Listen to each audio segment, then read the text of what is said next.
Host of the Valley Girl Show, Jessie Draper, has interviewed everybody from Elon Musk to Jessica Alba. She's known for some wacky antics on her show, but she's also been a promoter of women in technology. What started out as a web show, The Valley Girl, now moves to CBS this weekend. That will.i.am doesn't discriminate against chunky fingers? Did you know that you can order a massage on demand? Did you know that holograms look like real people? Did you know that Fortune 500 CEOs have bigger back ends than J-Lo? Then you should probably watch The Valley Girl Show. Jessie, what is going to be the biggest change with this move to CBS? Well, it's a 30-minute show. Now each show has 3 to 4 interviews within it. And just kind of figuring out the whole new format has been really fun and exciting, but it's a more cohesive show, I would say. And is it going to be sort of the same stuff that you've done in the past? I have a lot more time to play with. You know, online people watch much shorter content, and so this is really exciting. I get to do kind of full interviews with these people. And so we do still have some fun activities, but it's a little more real, a little less kind of cheesy, and you've fun. So you've had known tech leaders hula hoop with you, play Barbies, yes, all sorts of different things on your show that you've actually been criticized for. You know, I think anyone who's onto something is criticized, and any entrepreneur is criticized by somebody. I don't think that, I played Barbies with the CEO of Mattel. No one had ever done that before, which I thought was weird because, Barbie's one of their biggest products, their most well-known products anyway.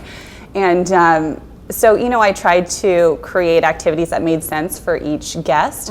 But, haters gonna hate. Okay. I've noticed actually a change in your show from when you first started to this last season. It looks like it's kind of matured over time. You dropped some of what has been criticized as maybe looking a little more ditzy, playing up to that Valley Girl stereotype. You've gotten a little bit more serious, but you've kept your character. Has it been because of the criticism that you've changed? No, not at all. I mean, I started the show when I was like 22, 23 years old. I'm now 30 years old. And I've grown over time. I've evolved, I think, as anyone. I had no idea what I was doing. I was coming off of a Nickelodeon show. I was playing a ditzy nanny character, and I was acting. And so I also had no idea how to run an interview show. I started it out in my parents' garage. It was a complete disaster. Like, I hired my 2 brothers who were in high school and college. It was a cartoon. It was a complete disaster. I didn't know how to light. I duct taped lamps to the wall with like neon pink duct tape. And so when we started actually working with a regular production company, it all changed. But I do what you do, which is I try to bring great technologies to light. I just try to bring them to light for the people who don't necessarily speak geek. And I'll play the dumb one, but I'm not a dumb person. You've been on an independent station, now you're going to network 6 months later. We're starting on KPIX this weekend, 7 p.m. on Saturday for 13 weeks. I am so excited. The first episode's awesome. We have like will.i.am, we have some really, really incredible guests. And it's a 30-minute show. I'm so proud of it, and it's not very pink. Okay. And so we're starting there, and I don't want to say I don't know the timing, so I don't think I can speak to us moving across the country yet. Okay, so you're not sure how you do have plans to go beyond Silicon Valley. Tell me a little bit about your venture fund and what you're doing with women. When I started the show, out of my parents' garage, like I was just saying, I got 25 guests the first season. 3 of those were women. And that was hard. That was hard to find those 3 women. And so over time, I made this promise to myself that I would interview 50% women because there are so many great women doing incredible things in technology. And so I want to celebrate that. So, I think the venture fund, it's not a venture fund, it's actually an angel fund. But I think that just goes along with what I'm trying to do and encourage women in technology. And you also started a Women in Business organization.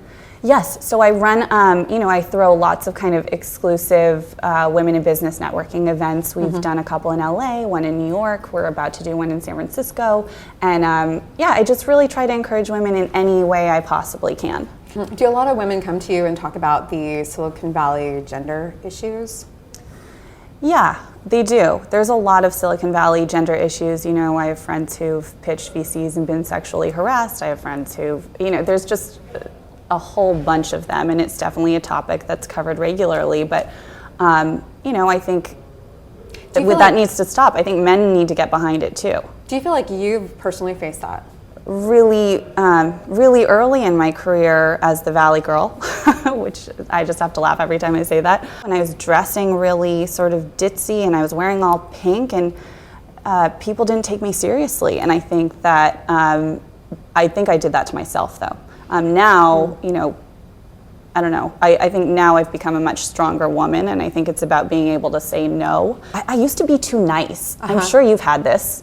I used to be too nice. Like as a girl, girls just are always too nice. And now I'm like, am I nice right now? Do I feel uncomfortable? If I feel uncomfortable, I'm like, no. And you just have to learn how to say no. Isn't that the great thing with maturity, is you start to realize what you do actually like? Well, thanks for coming on with us. No, of course, of course. Thank you. I love TechCrunch.